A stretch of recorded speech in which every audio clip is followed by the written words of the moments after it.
Hey, what's up, guys? It's Rahul here. Welcome to the gym. I'm just kind of making an informal video today about the Philadelphia Regionals metagame in my eyes.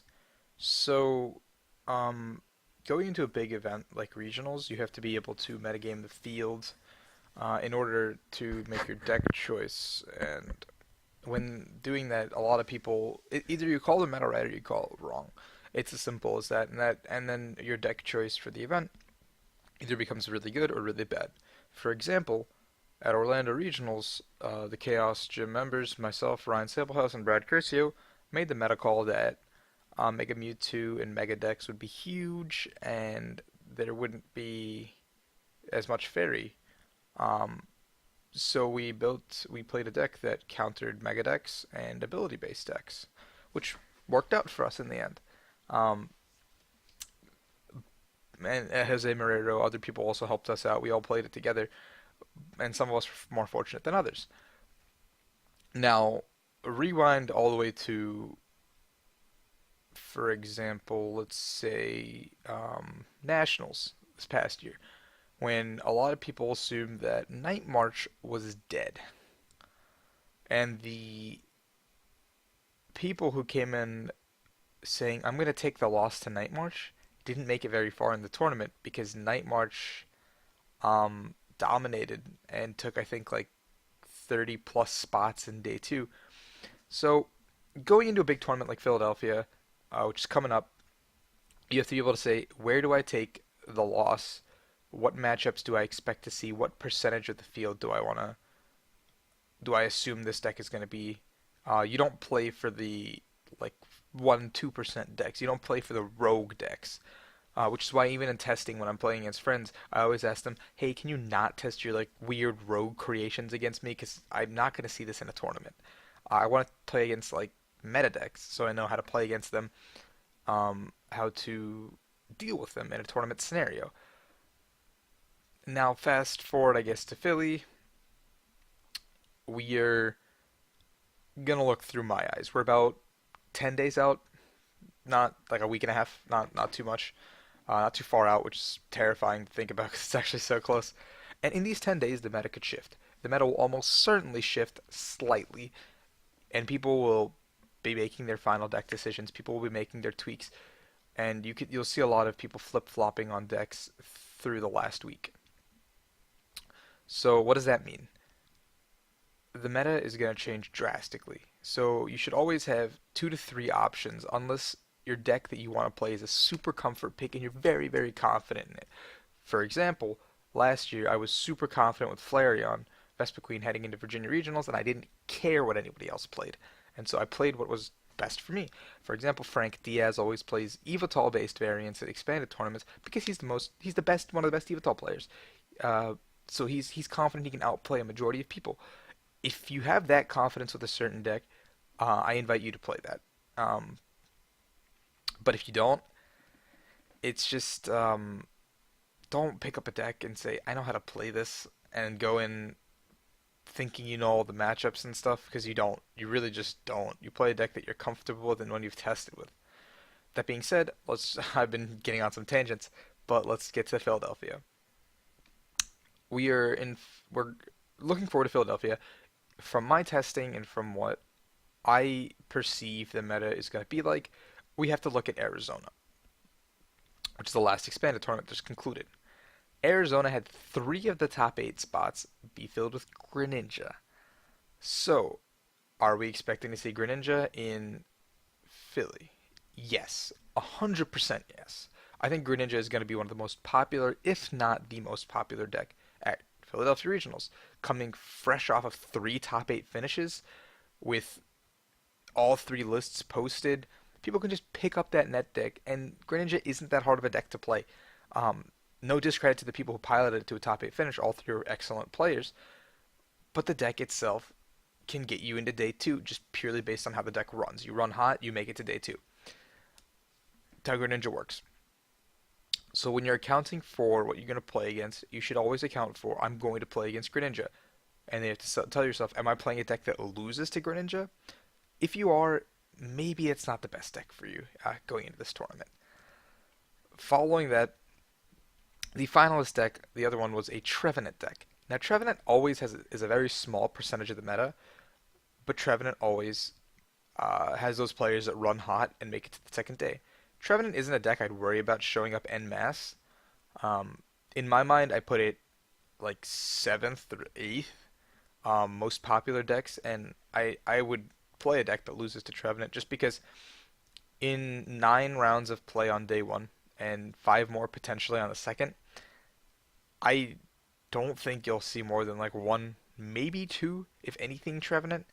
Um, I would expect to see as little as zero and as many as one, but like that's my personal thing. Like even though William Herman got second with the list, Arizona had very little Trevenants. He was the only one I think that made it to day two as well. There's just like Trevenant isn't a popular deck. It's just something you shouldn't worry about. Let's move into the top four of Arizona. We have Eric Gansman's Toad Bats. Now, Toad Bats is a very strong deck. People don't like to play it. I don't understand why. But you should be, I think, expecting to see Toad in some capacity. Um, I'd put it in my top three decks to watch out for. Toad variants. So if you're playing a deck that loses to Toad, sure, you can probably take a loss, one or two. You're allowed two losses on the day. Keep that in mind. You're always allowed two losses, but that's it. You're only allowed two out of your 9 rounds. You can't lose another one. So play accordingly. Play where you think a deck that your auto losses are or your bad matchups are beneath two. Um, so yes, Toad will probably see play. Groudon is Stefan Tobacco's Groudon, piloted to top eight, undefeated at the end of day one of Swiss. So Groudon is a very, very strong archetype heading into this regionals. And I think Groudon, with the release of Karen, loses some of its biggest weaknesses in rush decks like Night March or Vespiquen Flareon that just kind of like zerg you down and you don't have an answer to them. But now you can just kind of like continuously set up behind a Wobbuffet and just keep Karening every single turn. What are they going to do? They can't knock out Wobbuffet every single turn. 110 HP is a lot of HP. So Groudon, I think, is almost certain to be one of the top three decks, along with Greninja. And the third in my eyes, actually, let's move Toadbats down to fourth probably. And the third in my eyes is Mega Manectric Garbodor. I say that because I've been testing it a lot. It's very solid, and it is one of the decks that benefits the most from Karen. Because Mega Manectric always had the opportunity to play fringe supporters because it's a very linear deck. The deck has a very straightforward game plan. Get energies on Mega Manectric, attack, fuel up your other attackers. Very simple, very straightforward. All you're trying to do is keep your Mega Manectrics alive. Pokemon Center Ladies, AZ to pick it back up. Cards like that. So why wouldn't you, in a format where Night March and like Flareon Vespiquen are your two worst matchups, along with potentially Groudon, just play Karen. It solves a lot of the problems. In my testing, it's been really good. I posted a list on the YouTube, so if you're already here, you probably want to go check that out. A couple of people took it to LCs, won their respective LCs, so congratulations to them. Other than that, you have to think about Eels, Raikou Eels, which also made a top 8 finish. The list probably won't be similar to Michael Slutsky's just because his was playing Gallade and it was really weird. Um, but maybe like a more standard Raikou Eels is something you should watch out for in the current meta moving forward. Um, I think Virizion Genesect has the potential to be one of the stronger underdog decks if it can beat Dark. But I don't think it can beat Dark. Not in my testing at least, and it's just very difficult. Now, Yveltal variants all had a very lackluster performance over in Arizona. But that isn't to say the deck is very, very strong. Yveltal has just always been so strong and expanded, and that I'd never, ever, ever count it out. You cannot play a deck that takes a loss to Yveltal because there's gonna be players playing Yveltal, and Yveltal's just going to show up. In that same like tangent, Night March will show up because Karen isn't enough to scare a lot of players. What decks really play Karen? Groudon, Mega Manectric. That's it. That's pretty much it. That's all that play it. I don't see any other deck that has a reason to play it. Night March is going to show up.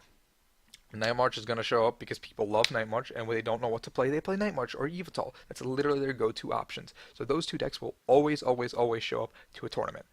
And it's proven itself time and time again.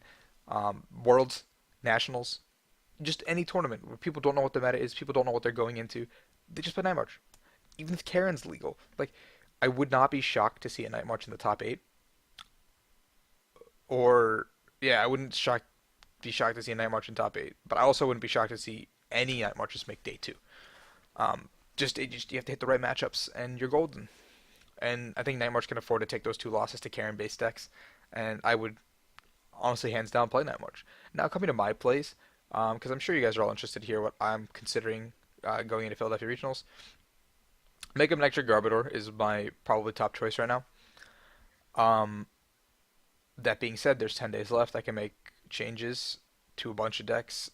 Um, I would be lying to you if I said that I wasn't considering Flareon Vespiquen, but that's just me because I love the deck and I feel like I can pilot it better than a lot of players.